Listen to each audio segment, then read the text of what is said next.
Cái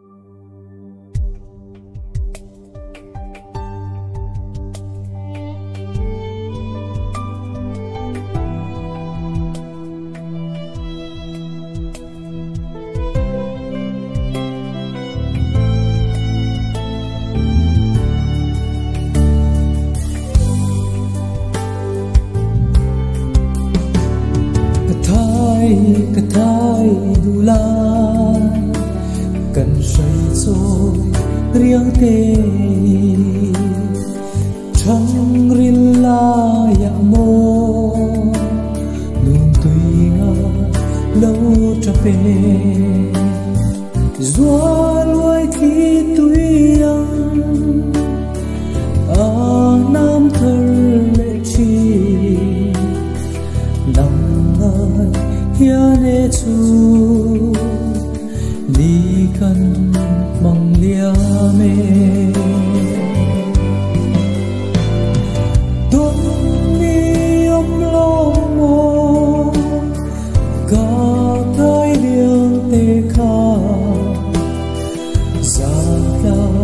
ya kan run ria ang lo dai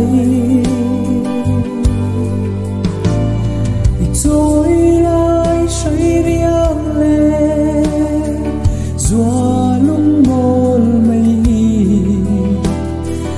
mình là bia ra trên lâu na râm mô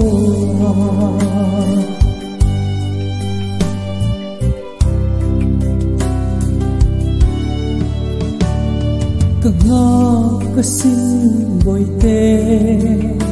chỉ qua gì dính mà là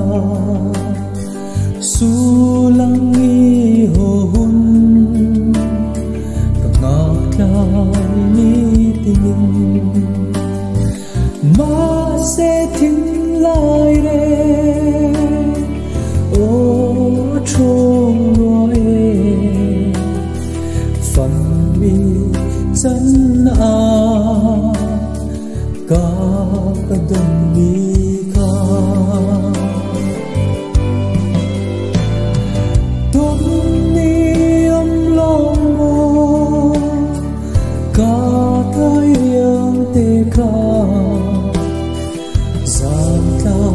ya kan hun ria ang lo dai trôi lại say riêng gió lung môn mây mình là bia ra trên lâu na râm mô ya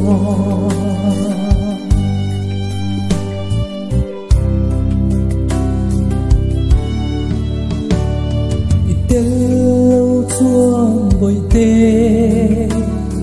cả bên ngắm lô lê cần run riêng lê